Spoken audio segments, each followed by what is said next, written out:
Virginia. It started out as a cold day, but the sun is trying to peek out as the Flames take on the Knights of UCF. I'm Kyle Vaught. Alongside me is Pat Strawn, and man, we are about to set off on some great men's collegiate lacrosse in the season opener of the MCLA for both of these teams. Of course, UCF, John Brady, they call him JD. Yeah, absolutely. John Brady, he's your leading returner as far as points for this team, and they're expecting big things for him. I mean, the big man is going to be able to have to harass the long poles of the Flames all day, especially for them to start the year off with a win. He's going to be a focal point of that offense for the Knights. For the Flames, you got Sam Gregory, number 2.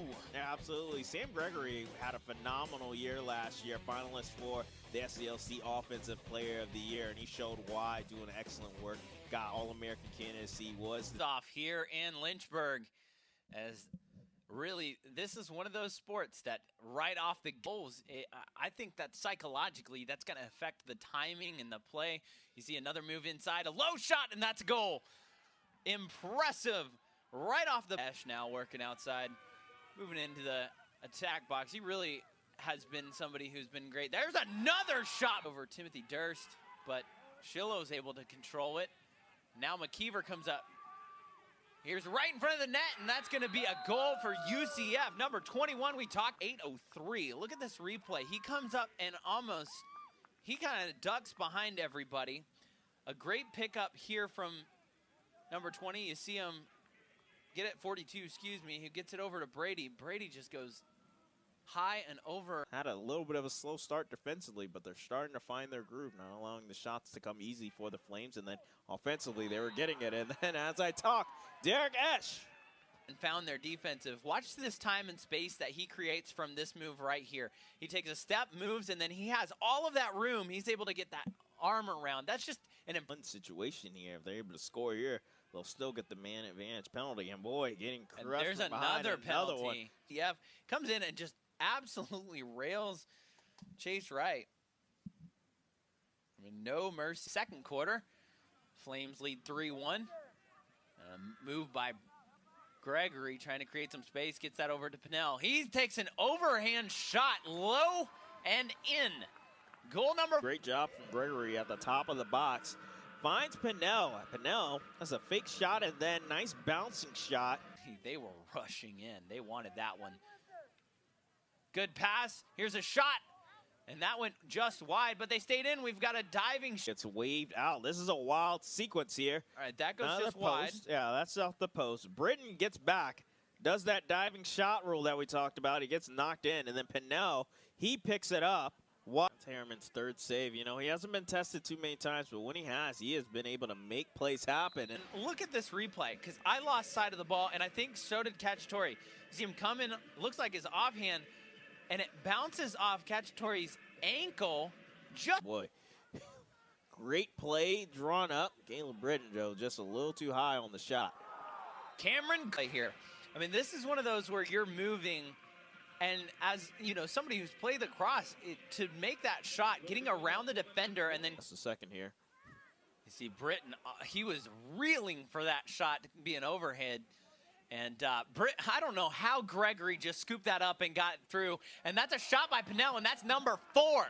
Number 4. Flames look like they didn't stop their momentum from last year. They made it all the way into the MCLA Nationals. Win McKeever coming up, trying to get it through, and Britton with a double. Players trying to dive in front, unable to get to it, even though they keep possession, but end up taking Harriman out on the play.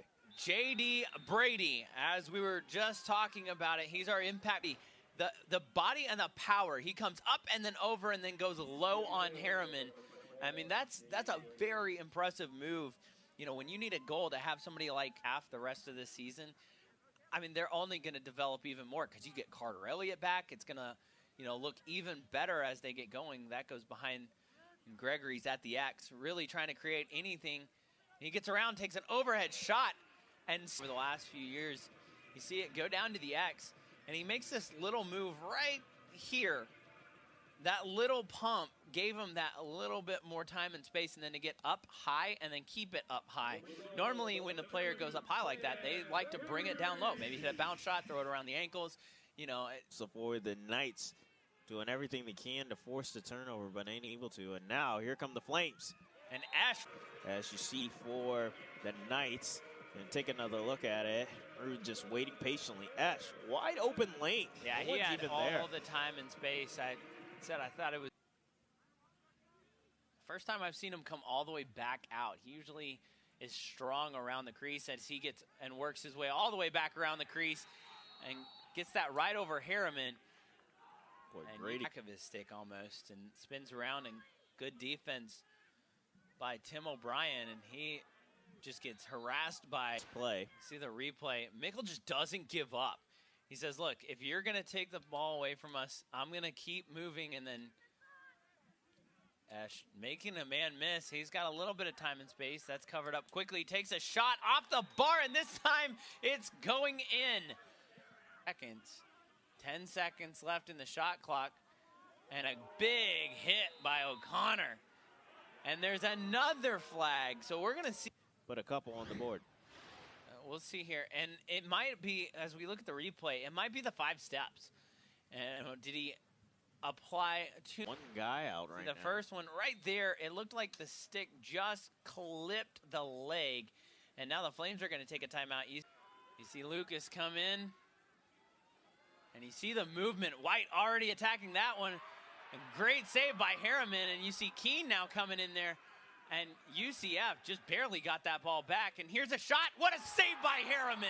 2 big saves by Harriman, and he clears this one out all the way to the other. Maybe you got a guy on the back end who might be able to come in and give you some relief. Esch with the shot low. Another goal by Derek Esch. 58.2. Esch kind of made the move. It looked like he was going to slip, and then he just had the space right here. Looked like he beat out Adam. Have to get a shot off and do something here. They're now working it inside and just swallowed up. Oh, wow. And somehow that bounce. Going into the last quarter as guy gets taken down, and as he's falling, doesn't really get the chance to generate much of a shot. That's close to Anthony Donato. It looked like, I mean, that could have possibly been a goal. Seconds left, though, here on the man advantage. And Brady, nice shot, and boy, that one. Able to make the initial save was Reynolds, but unfortunately just... You see him come around. It just went off the stick. And offensive possession, because Knights, so far this half, have had most of the offensive possession. And wow, and an errant. Look. The quarter, too, how they were going to respond as that just kind of like leaked through. You're absolutely right. That looked like a pass. It was really low. Clears things out. You know, we were talking about, you know, the offense of the Flames as Britton now comes up, tries to dish it to Shire. Shire with the shot and a goal. So Britton just kind of one-handed dish. And Shire, you know, Carter throwing it to Cahill, and that's Cahill making his name known with a low shot on some defensive movement at this point. Really just trying to create some stops. And there's Aguilar. That is definitely another change that happened that I didn't pick up on. You see this rocket shot, and that's right open. Gets it. Now he's moving on a 3v2 as that's a Connor. And Cahill is in there, number 48. And that's Elijah Britton going low 5-hole. Trying to get things done. When it rains, it pours. 5-hole right on Barrett's. Hanging on. Pushing through. And Brady now, the one-man wrecking crew. Trying to get things going for him. Brady just showing that size of his. Boy, that has been a mismatch for, fortunately, Flames defense. Able to sound as good as we sound. You know, everybody on the crew, the camera workers, the audio, as the final score of today's game, 17-6. The Flames coming out in their opening game of the season, and they showed out already. Just wait till they get in midseason form and also get one of their other big guns in Carter Elliott back. It's definitely gonna be a good season. So for Pat Strawn, I'm Kyle Vaught saying so long from Lynchburg. The final score is Liberty 17, UCF 6.